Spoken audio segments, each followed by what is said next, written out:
Uma bênção, muito bom ter vocês aqui hoje. Janeiro de 2019. Quem aqui chegou a pensar assim, passou na cabeça alguns anos atrás assim, meu Deus, será que chegaremos ao ano 2000? Alguém tinha esse negócio? Quem lembra do bug do milênio? Que os computadores iam parar, não é? Que ia dar um bug no Windows e tal. Irmãos, estamos em 2019. Será que chegaremos a 2039, 49, 59? Claro que sabemos que alguns irmãos não. Brincadeira. Não, olhando daqui a gente vê, né, irmão? Temos irmãos que nesse momento estarão com o Senhor. Atos capítulo de número 4. Olha onde você chegou. No versículo de número 32. Gostaria que você meditasse comigo algumas passagens de Atos e que a gente permitisse que o Espírito Santo falasse conosco. Todos acharam Atos 4, versículo 32? Vamos ver o que diz a palavra. Da multidão dos que creram, era o coração e a alma. Ninguém considerava exclusivamente sua nenhuma das coisas que possuía. Tudo, porém, lhes era comum. Com grande poder, os apóstolos davam testemunho da ressurreição do Senhor Jesus. E em todos eles havia abundante graça. Quem acha que isso é importante? Ter dentro de si uma graça abundante. Pois nenhum necessitado havia entre eles, porquanto os que possuíam terras ou casas, vendendo-as, traziam os valores correspondentes e depositavam aos pés dos apóstolos. Então, se distribuía a qualquer um à medida que alguém tinha necessidade. José, a quem os apóstolos deram o sobrenome de Barnabé, que quer dizer filho de exortação, filho do consolo, levita, natural de Chipre, como tivesse um campo, vendendo, trouxe o preço e o depositou aos pés dos apóstolos. Entretanto, e aí parece que a história pararia ali, uma história muito linda, de uma comunidade incrível, de pessoas que andavam unidas, havia uma abundante graça, eles estavam em oração, no partir do pão, na comunhão, tudo estava incrível, havia entre eles um companheirismo, mas a história não para aí, segue. Tanto é que está assim, entretanto, vírgula, quer dizer, mesmo em função dessa história, entretanto, certo homem chamado Ananias, com sua mulher Safira, vendeu uma propriedade, mas em acordo com sua mulher, reteve parte do preço e, levando o restante, depositou aos pés dos apóstolos, como tinham feito Barnabé e aquelas outras pessoas. Eles estavam fazendo a mesma coisa. Meu Deus do céu, que pecado há de você entrar num acordo com a sua esposa e parte do valor você ir até lá e consagrar ao Senhor e aos pés dos apóstolos. Então disse Pedro no versículo 3: Ananias, por que encheu Satanás teu coração para que mentisses ao Espírito Santo, reservando parte do valor do campo? Conservando-o, porventura, não seria teu? E vendido, não estaria em teu poder? Como, pois, assentaste no coração esse desígnio? Não mentiste aos homens, mas a Deus. Ouvindo estas palavras, Ananias caiu e expirou, sobrevindo grande temor a todos os ouvintes. Levantando-se os moços, cobriram-lhe o corpo e, levando, o sepultaram. Quase 3 horas depois, entrou a mulher de Ananias, não sabendo o que ocorrera. Então Pedro, dirigindo-se a ela, perguntou-lhe: Dize-me, vendestes portanto, aquela terra? Ela respondeu: sim, portanto. Tornou-lhe Pedro: por que entrastes em acordo para tentar o Espírito do Senhor? Eis aí a porta aos pés dos que sepultaram teu marido, e eles também te levarão. No mesmo instante, caiu ela aos pés de Pedro e expirou.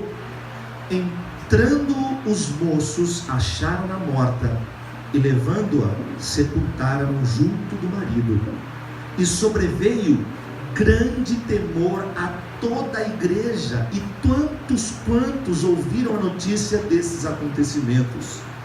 Muitos sinais e prodígios eram feitos entre o povo pelas mãos dos apóstolos, e costumavam todos reunir-se de comum acordo no pórtico de Salomão, mas dos restantes ninguém ousava juntar-se a eles. Porém, o povo lhes tributava grande admiração, e crescia mais e mais a multidão de crentes, tanto homens como mulheres, agregados ao Senhor, a ponto de levarem os enfermos até pelas ruas, e os colocarem sobre leitos e macas, para que ao passar Pedro, ao menos sua sombra se projetasse em algum deles. Afluía também muita gente das cidades vizinhas a Jerusalém, levando doentes e atormentados de espíritos imundos, e todos eram curados. Vamos orar, pedir graça ao Senhor, e que Ele fale conosco através das Escrituras. Deus de amor, como é bom estarmos juntos aqui, Senhor, nesse tempo que o Senhor preparou para estarmos juntos na unidade do corpo, da alma e do Espírito. Nós convidamos a plenitude do Teu poder para estar aqui sobre nós, trazendo conhecimento pleno. Nós desejamos ser edificados, consolados, exortados por esta palavra, dirigidos por ela, Senhor. Nós queremos aprender as posições físicas e espirituais que estão contidas aqui. Nos ajuda, Senhor, a manter a nossa fé e os nossos olhos postos em Ti, Senhor. E tudo aquilo que for contrário à Tua vontade, afasta de nós. Em nome de Jesus, amém e amém. Pode se assentar. Glória a Deus. Irmãos, como alguns sabem, este foi um final de semana especial para mim, para minha família. E claro que nós não íamos chegar aqui sem contar tudo que vivemos, as experiências, e como Deus usa todos os detalhes, né? Cada uma das coisas que a gente está aberto, Deus fala com a gente.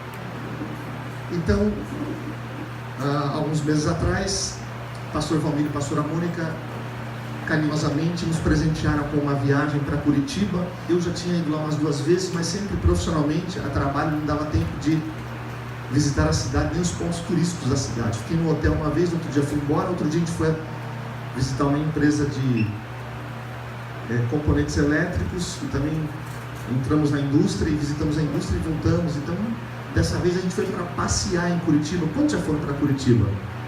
Legal, né? É muito legal. O sul do país é uma outra história, né? Um outro lugar realmente. E saímos sexta-feira, passou lá, vamos sair 5 horas da manhã. E aí então, já nos organizamos. Daqui a pouco eu vou entrar na palavra. Deixa eu fazer essa introdução aqui. Não esqueça que nós temos um texto e a palavra será ministrada. Mas aguenta um pouquinho só para você entender por que essa palavra surgiu no meu coração.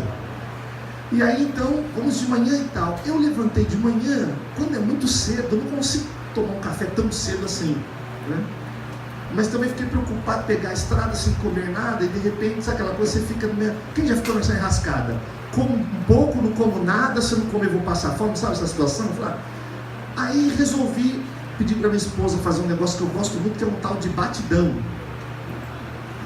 que é leite normal, né, o leite integral da vaca, leite em pó, né, desses instantâneos assim, mais um Toddy e um ovo maltine.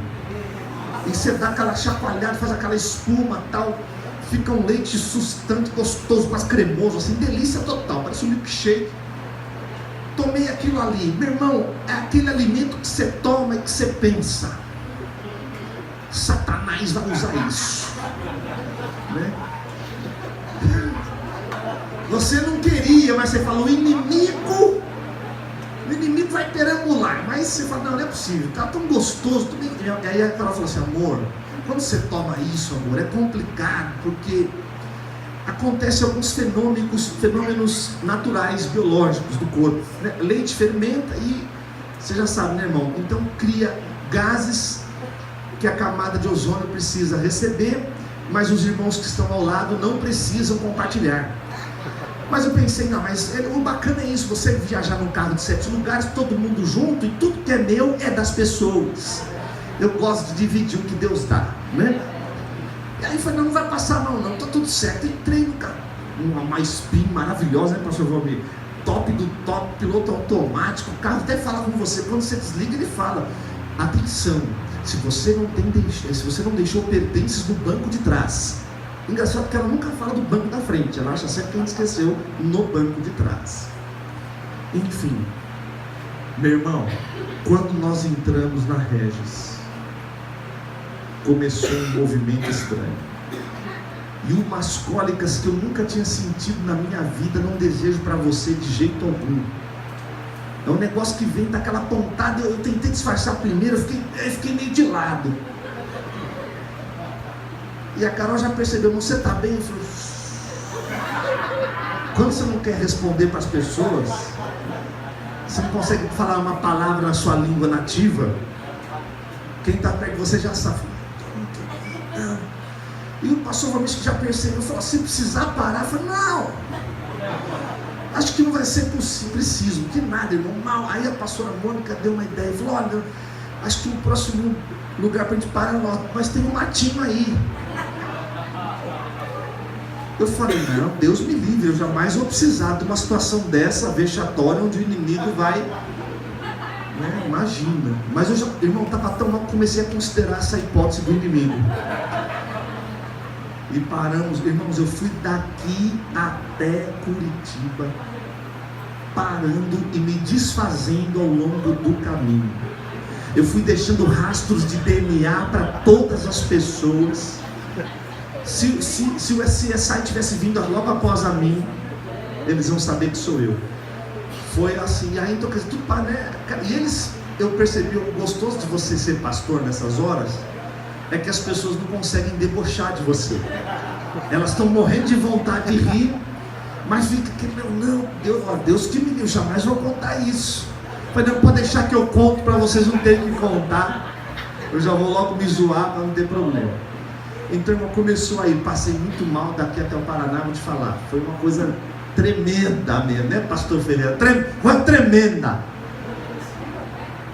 E aí depois, no final, ainda precisei de uma farmácia, não deixaram usar o banheiro, e aquela loucura. Aí comprei lá um Floratil, tomei uns 5 pacotes. Sei que aí melhorou. E chegamos lá e desfrutamos um momento maravilhoso. Mas na volta, os irmãos que... Aí que tá, irmão, cuidado. Não zombe do irmão que está ao seu lado quando ele estiver na prova, porque vai chegar o seu dia. E eu vim tranquilo, bem. Aí começou as crianças lá atrás passar mal, começou a vir para o banco de trás, pegou mais alguém. Era uma nuvem da desgrama, todo mundo passando mal e eu tranquilo. Falei, gente, vamos animar, vamos ficar felizes. O pastor Valmir percebeu que já não estava, vamos estar descansado, me passou o volante. Irmão, nessa hora que você vê se a pessoa confia em Deus e no pastor. Estou na estrada lá, de repente parou aqueles negócios que entra caminhão na frente da parada, fui frear, mas pastor Valmir estava mais para depois, ele levantou, levou um susto daquele. Aí a pessoa, quando quer disfarçar que não se assustou, não, aleluia, então quando eu tive um carro assim, rapaz, eu já emendou numa conversa nada a ver, quase morreu do coração, querendo mostrar que estava, não, está tudo certo. Pegou o coração, colocou de volta. Mas foi uma bênção viajar com eles. Mas tudo isso é só uma descontração. Sabe o que falou alto ao meu coração nessa viagem? São visitas não programadas e ele tem parentes lá. E era combinado que no sábado nós iríamos visitar alguns parentes e paramos na primeira casa, na primeira visita. uma visita apostólica mesmo. Como ela chama? Afonsina, 84 anos. Chegamos lá na casa dela, uma casinha linda, daquelas casas de interior, gostosinha, aquele portãozinho, aquele quintal, aquelas janelas, aquela pintura, vontade de entrar numa casa de vó. Aí entramos lá, conversamos sobre amenidades, o parente isso, parente aquilo, como é que tá? Minha mãe isso, minha mãe aquilo, foi comentando, conversou com a dona Maria, que é a mãe do Valmir, e conversaram por telefone, muito legal ela falando por telefone, né? Ela pegando o telefone, parecia me chamando, tá bom, lá, o telefone tá aqui, ó, mas a gente conseguiu ouvir bem no telefone, uma boa chamada, mas no final, falou, olha, eu tenho que agradecer a Deus porque eu tenho vivido muitas experiências. E Deus tem... As pessoas estão achando que eu estou caduca, mas eu não estou não, eu estou muito lúcida. Mas Deus tem falado muito comigo, tem me dado direções. Ela contou uma experiência. Que ela tem um dia da semana que as pessoas se reúnem de manhã e ficam até a tarde. Vai de manhã, tem um período almoço, vai à tarde. E ela disse que nesse dia ela saiu de casa, ela sentiu que tinha que levar a sua oferta. Ela falou, vou pegar aqui, pegou lá R$100, colocou no bolso dela, ela foi, e chegou na igreja, ela sentiu que tinha que trocar aquele dinheiro. Aí procurou lá a irmã responsável pela parte financeira da igreja, falou, irmão fulano, você pode trocar para mim aqui? Eu falei, olha, não tem mais R$2,50, tem, isso aí eu tenho. Trocou, ela colocou no bolso, participou do culto o tempo todo. Na hora do almoço o filho foi buscá-la, queria almoçar com ela, são muito unidos, né, eles lá. Vamos almoçar, mãe? Então vamos almoçar sim, tá? Na hora que ela está saindo da igreja, o filho estava esperando lá fora, tinha um missionário que tinha vindo pregar a palavra aquele dia. E na hora que ela está saindo, ela sentiu no coração de dar aqueles R$50 para aquele homem, de abençoar a vida dele. E ela nem pestanejou, falou, eu vou fazer isso mesmo.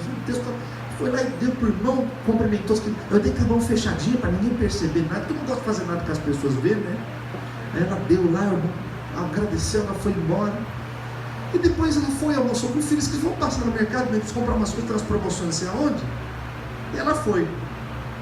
E aquilo passou, de manhã ela esqueceu que tinha dado aquela oferta, tá achando que está com R$100 no bolso. Aí fez a compra, deu 94 alguma coisa, né? Quando chegou lá, ela foi pagar.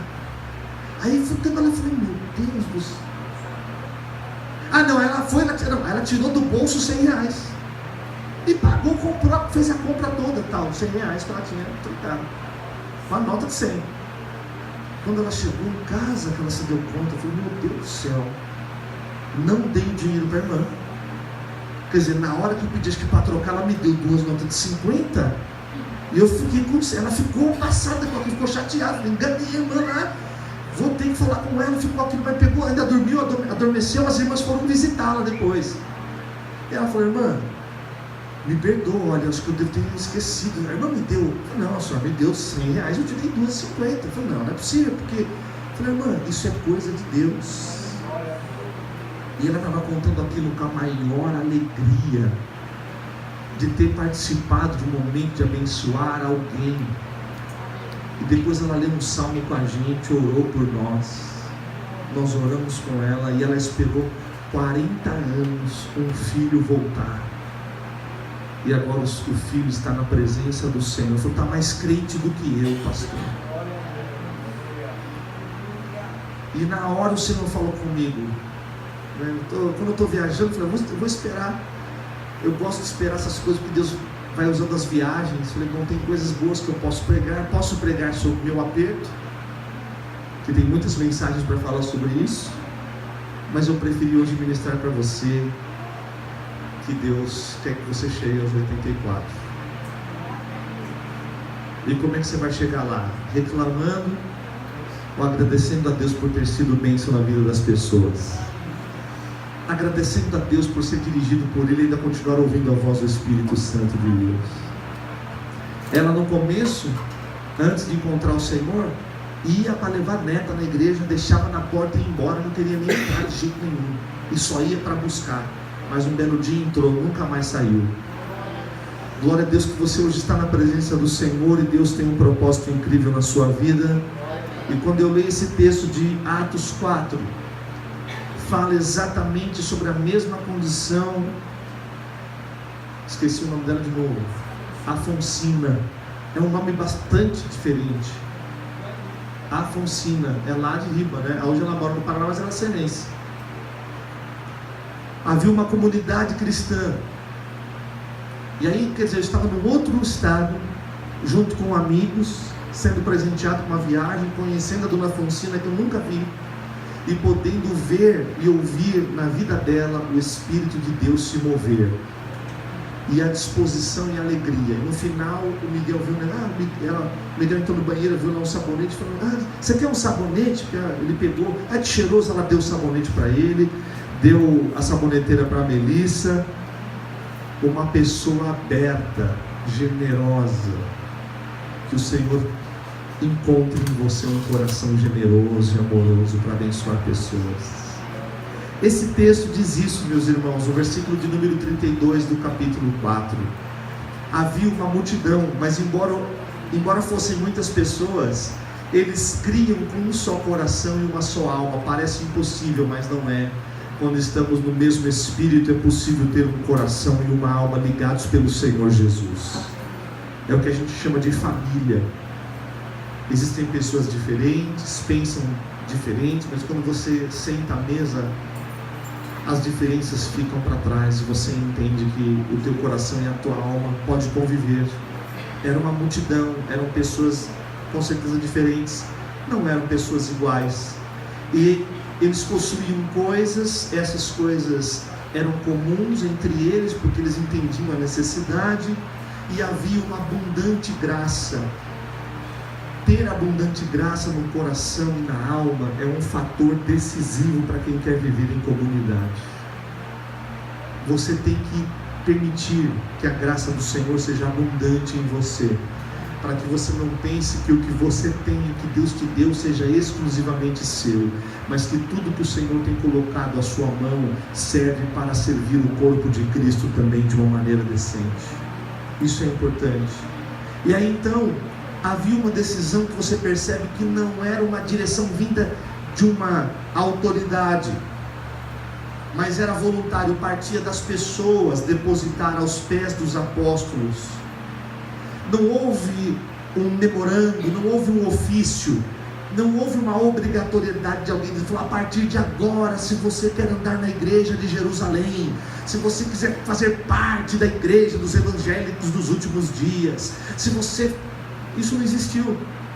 Quando você lê Atos, você vê que não existe nenhuma direção opressora nesse sentido, de obrigar as pessoas a fazer isso, mas partiu delas.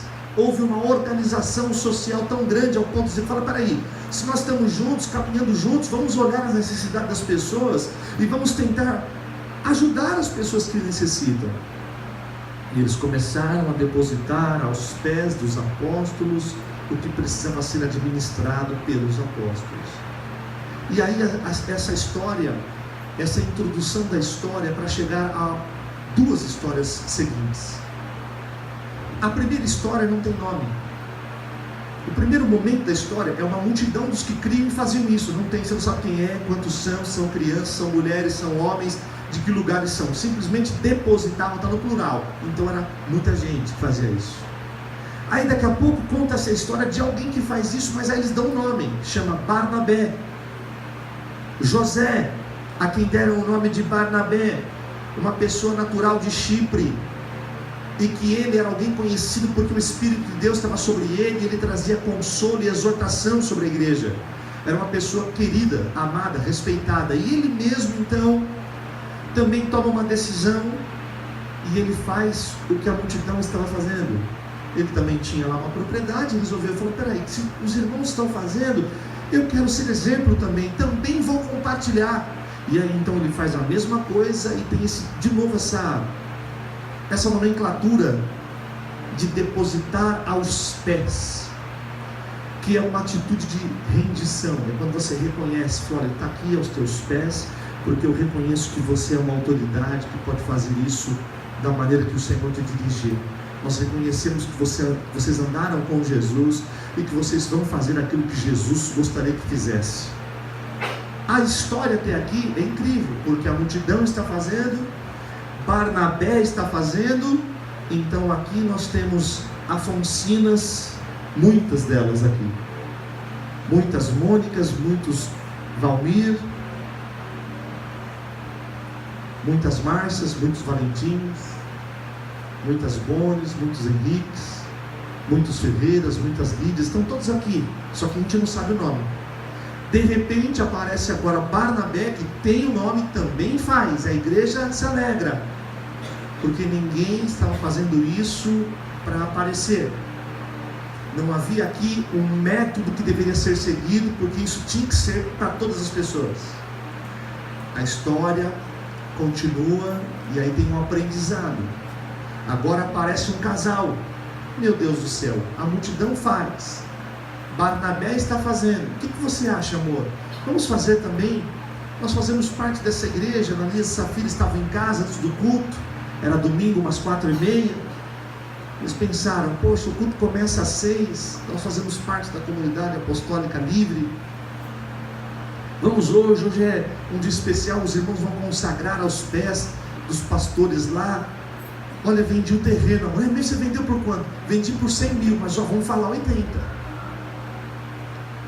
Eles entraram num acordo. Veja que coisa interessante esse detalhe. E aí a gente fala, tudo bem, ó, se Pedro perguntar, você fala 80, tá bom, fechou. Eu falo 80, você fala 80, a vida é nossa, ninguém manda nem nós. Foi isso que aconteceu. O culto está acontecendo. Primeiro foi o marido, falou, vou na frente, eu converso com ele, depois você vai no culto do período da tarde. Tá bom, aí foi. Ô Pedro, como é que vai aquela história? Cumprimentou feliz, né? Falou, olha, fiquei sabendo, a igreja está crescendo, as pessoas estão unidas, estão todos participando, fiquei feliz, porque até sabendo que Barnabé foi, você viu, rapaz, ele tinha um terreno, ele também abençoou, a igreja está crescendo, a gente tem podido ajudar as pessoas com necessidade. Eu falei, pois é, quero fazer parte disso, está aqui 80 mil que eu vendi. Aí você pode pensar, Pedro não sabia, mas ele foi dirigido pelo Espírito a ter um discernimento para perguntar. Falei, escuta, mas por que você fez isso? Porque Deus colocou no coração de Pedro uma advertência celestial. Ele recebeu a revelação que não era verdade. E quando Pedro levanta e diz assim, por que é que você mentiu? E irmãos, tem aqui um conselho muito importante que os pastores não ministram e não ensinam às pessoas. A impressão aqui é que Ananias e Safira morreram porque não entregaram. Isso não é verdade. E tem gente que ministra isso para colocar terror nas pessoas. Olha o que acontece com quem não entrega o dízimo e a oferta, morre. Vai morrer você e a sua esposa. Irmão, não tem nada a ver. É só você ler o texto com carinho, com profundidade. O que acontece aqui é que não é uma questão de sonegação de oferta, é uma questão de mentir no propósito. Quando os propósitos não são reais, quando você finge adoração, quando você finge amor, quando você finge perdoar, quando não é real, quando não é a essência do coração aquilo tudo. Porque Pedro traz a resposta dizendo, meu querido, se você tivesse vendido por tanto, não seria teu? Era só você dizer o quanto, o interesse nosso não é o valor. Mas por que você entrou nessa loucura achando que poderia enganar ao Senhor? Se você retivesse o valor, a igreja jamais te pediria, porque isso é teu. O valor é teu, foi Deus que te deu, você não teria obrigação. Quando Pedro responde isso, é o seguinte, você não teria obrigação de fazer isso. Agora, por que você entrou na onda de achar que você poderia vir até aqui com esta cara de pau, com esta cara lavada, contando uma história que não é verdade? Por causa disso o Senhor vai te levar. É uma história, irmãos, que inclusive foge um pouco das demais histórias do Novo Testamento. Você ler uma história dessa no Antigo Testamento é mais comum. olho por olho, dente por dente. As pessoas eram fulminadas pela presença do Espírito Santo. Agora veja, estamos falando no Novo Testamento, onde o Espírito Santo já está sobre a igreja. Então este julgamento forte, contundente, instantâneo, não é comum no Novo Testamento, mas teve que ser um exemplo a ser mostrado, para que a igreja que estivesse observando esses acontecimentos pensasse: nós não podemos andar na mentira. Eu trago essa mensagem para você nesse começo de 2019, neste janeiro. O Senhor te convida a andar em plena verdade, vivendo uma vida de propósitos reais e honestos. Então, quer dizer, veja, não é pelos 100 mil, nem pelos 80 ou 50 ou 10 que fosse. Não era pelo terreno, pelo carro, pela chave, pela carteira, pelo tênis, por qualquer coisa, pelos 100 reais da irmã Florentina. Afonsina, Florentina de Jesus é outra irmã, que inclusive tem uma música sobre ela. Estou falando para você que a história aqui demonstra quando as pessoas não estão ligadas por um propósito real, até o que elas oferecem não é verdadeiro. A multidão ofereceu, Barnabé ofereceu, mas quando chegou a hora de Ananias e Safira, eles pegaram um caminho errado. Meu desejo é que você não pegue um caminho errado, que você ofereça ao Senhor aquilo que provém do teu coração. Quem aqui já recebeu presentes que não eram caros, não eram espetaculares, não eram coisas assim magnânimas, mas quem te deu, você percebeu que te deu com a maior vontade, desejo, carinho, amor, e aquele presente falou alto ao teu coração? Já passou por uma experiência dessa? Quer ver? Vou falar com as mamães aqui, como isso é verdade. Às vezes vem teu filho pequeno, logo quando eles começam a desenhar, logo quando eles começam a fazer as primeiras letrinhas, quando você recebe do nada, você está lá de repente limpando a casa, fazendo uma coisa, vem lá um e dá um papelzinho, você abre teu coração: mamãe te amo. Quanto vale isso aí? Você não consegue mensurar um presente desse, que não é pelo valor agora, que não vale nada, você não consegue vender isso, mas vale mais do que tudo, porque é o seu filho que fez de coração para você. Entende isso ou não? Quando você começa a perceber o valor que as coisas têm, quando parte de um coração doado, entregue, oferecido ao Senhor, esta é a lição que Pedro quis trazer. Quando eu estava ali, naquela casa, eu vi ela contando aquilo com a maior alegria do coração dela, porque ela conseguiu ouvir a voz de Deus e abençoar alguém, e o Senhor colocou no bolso dela a mesma nota que ela tinha dado. Tem gente que acha que isso é loucura, tem pessoas que desdenham disso, tem pessoas que acham que essa é uma experiência maluca, que não pode ser, mas eu já vivi isso na minha casa, do arroz não acabar, de você dar uma cavucada, pega um pote, pega mais um pote, meu Deus do céu, não está vendo esse arroz, parecia o barril do Chaves. Nunca acabava. Acabava na hora que tinha que acabar. E às vezes acabava e pensava: e agora? Daqui a pouco alguém tocava a campainha e chegava com uma cesta. Eu creio num Deus que pode prover todas as coisas. Eu creio num Deus que pode suprir todas as coisas. Mas nós temos que aprender a depender dele. E aí parte de coração. Essa história para mim é a história do começo da igreja. Está nos primeiros capítulos de Atos. Você viu o que aconteceu? Sobreveio grande temor a toda a igreja, e todos quantos ouviram a notícia desses acontecimentos. Eu tenho certeza que a partir desse dia, irmão, rapaz, a oferta era coisa séria lá. Os irmãos falaram: rapaz, é melhor você entregar lá com o negócio. Fiquei sabendo que na igreja onde Pedro vai lá e Tiago é o pastor, o pessoal lá morre assim. Irmãos, é claro que não era para tanto. As pessoas só precisavam entender: seja honesto diante de Deus. Quantos aqui desejam que as pessoas com que você convive sejam honestos com você? Quantos aqui acordam pensando assim: Senhor, hoje eu quero que as pessoas me traiam? Deus, manda para mim, Senhor, funcionários mequetrefes. Manda para mim, Senhor, parentes bandidos. Eu quero viver no meio do caos. Obrigado, Jesus. Eu quero que as pessoas me trapaceiem, que as pessoas sejam dissimuladas, que as pessoas me enganam, e assim serei feliz. É essa oração que você faz? Ninguém quer isso. O mínimo que você espera é que as pessoas que se aproximam de você sejam verdadeiras, que elas falem a verdade com você. Aliás, pais, então, né? O que você espera de um filho? Por que dói tanto num pai quando vê um filho mentindo? Dói mais do que qualquer pessoa de fora. Porque você podia esperar o quê? Que qualquer pessoa mentisse, menos o teu filho. Marido e esposa, vai diante de um altar, é celebrado uma palavra, é ungido uma aliança, é colocado um dedo para viver a verdade. O que você espera do seu cônjuge? Verdade sempre. Aí quando você não vê verdade, a casa não cai? Não dá um desespero? Não bate? Como pode? Qualquer pessoa, menos essa pessoa, menos com quem eu durmo, menos com quem eu me entrego, menos com quem eu tenho núpcias, menos com quem eu tenho aliança de amor. Você não espera isso. Deus não espera isso de você. O desejo do Senhor é encontrar em você um coração disponível e disposto a andar na verdade.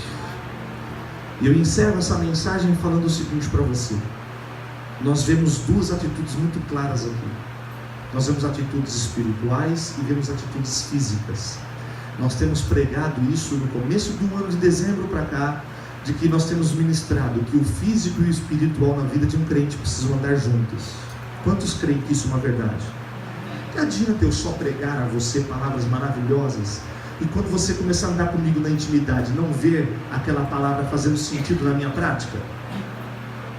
Você vai entrar em parafuso, falar, que maravilha, o sermão lá é muito lindo, mas eu conheço ele, eu trabalho com ele, eu visitei a casa dele. Rapaz, é o a primeira coisa que dá, o primeiro a explodir, é o primeiro que fala palavrão, é o primeiro que bate na mesa, é o primeiro que manda as pessoas para aquele lugar. Irmãos, coloca tudo a perder. O físico e o espiritual precisam andar juntos, mas em verdade. O que Ananias e Safira quiseram eles quiseram viver a verdade da primeira parte da igreja de Atos, porque entregar era uma verdade, não era forçação de barra, mas a prática deles falhou, porque não era sincera. Aquilo que eu oro em sinceridade precisa ser a minha prática do dia a dia em sinceridade. Vou dar um exemplo muito claro para você não saia daqui com dúvidas. Vamos para exemplos mais didáticos, para você gravar isso na tua memória. Qual é um exemplo físico e espiritual na vida de um cristão? Se você sabe que tem uma pendência com alguém, a pendência pode ser de qualquer natureza, seja ela financeira, emocional, alguma coisa. Há uma pendência, uma dívida, há um rancor, uma coisa que não foi bem resolvida e você sabe que existe. Qual a primeira atitude no campo do Espírito que você pode fazer e deve fazer? Orar. Primeira coisa é você se preparar no teu espírito para enfrentar isso. Então, espiritualmente, orar pela questão é a primeira coisa que tem que fazer. Senhor, eu quero orar por esta questão. Há um problema diante de mim, eu reconheço, Pai. Olha, Senhor, isso aqui é uma situação que me deixa triste. Eu quero resolver isso. Não sei por onde começar, meu Deus. Isso é a tua devoção, é o teu momento com o Senhor. Ninguém sabe disso, é o teu secreto. Você está lá no quarto, você está ali orando ao Senhor. Você até fala o nome da pessoa, fala assim, preciso resolver isso com tal pessoa. Meu Deus, Senhor, eu fui viajar, Pai, zombaram de mim enquanto eu passava mal no carro. Meu Deus, Pai, põe a mão na vida deles, Pai, dá um pouquinho também dessa dor para eles saberem como é que é. Não, irmão, isso não, porque isso aí. Brincadeiras à parte, você está orando lá. Essa é uma parte que o espiritual está fazendo bem. Que bom que você orou. Você derramou até lágrimas. Você se emocionou na situação. Meu Deus, eu preciso resolver brigar. Aí você sai de lá, mas parece que você deixou todo aquele peso ali. Qual é a segunda parte, irmão? O que eu tenho que fazer? E vocês sabem, fala para mim, o que é? Eu tenho que ir até a pessoa e fazer o que eu orei. Já que eu orei para Deus da graça, eu orei para que a graça abundante dele seja na minha vida, eu tenho que me entregar à pessoa agora é a parte prática. Eu não posso só orar. A igreja não pode ficar só no campo do Espírito. A igreja foi chamada para fazer coisas físicas. Amém? Estão entendendo o que eu estou falando ou não? E essa é uma parte do evangelho mais difícil, porque envolve você. Não adianta você falar assim: Senhor, manda um anjo, Pai, e que ele se sinta perdoado por mim. Manda Gabriel, Miguel, Joel. É você que tem que ir, que a pendência é com você. Eu estou dizendo que não adianta você vir aqui todos os domingos ou às quintas-feiras, fazer a teologia, participar de um gruda, amar a igreja, gostar da maneira com que nós ministramos, amar os louvores. Isso tudo é um grande começo, a tua vida espiritual está se enchendo, você recebe palavra, você se alimenta dos textos bíblicos, se emociona, mas chega uma hora que a tua vida tem que ser tão plena e tão abundante ao ponto de que a sua prática seja real. Falou: olha, eu preciso conversar com você, eu orei essa semana, eu sinto que eu tenho pendências com você, será que você poderia parar um pouquinho, vamos orar aqui junto comigo? Depois dessa oração, eu queria fazer uma declaração de amor por você. Olha, eu ando junto com você já há algum tempo, e acho que eu tenho te ferido nisso, naquilo, eu não quero perder a sua amizade, por favor, estenda suas mãos sobre mim, ore comigo, porque você é importante para mim, mas eu quero acertar com você. Quando você faz isso, irmão, o Senhor estará com você, vai te encher de graça, de poder e autoridade, e você vai viver dias maravilhosos de restauração, porque você foi físico e foi espiritual e foi físico. Amém? É assim que a gente faz, a gente pede perdão. Aqui não adiantava entrar num acordo dissimulado para enganar o Espírito Santo de Deus. Eles podiam ter feito em casa: amor, nós vendemos por 100, mas nós precisamos desses 20 mil para resolver algumas questões. Vamos oferecer ao Senhor apenas 50, porque vai precisar de mais 30. Quando chegarmos diante dos apóstolos, vamos falar para eles: olha, nós vendemos um terreno, não conseguimos dar o integral, mas nós queremos fazer parte. Isso aqui era tão simples, e nós começamos a complicar nossa vida porque queremos às vezes viver de aparência. Que o Senhor nos livre de todas as aparências, e que a gente viva a verdade da palavra, a essência da palavra em tudo que a gente fizer. Essa é a mensagem dessa noite. Amém? Feche os teus olhos nesse momento. Se você puder curvar a sua cabeça em reverência ao Senhor.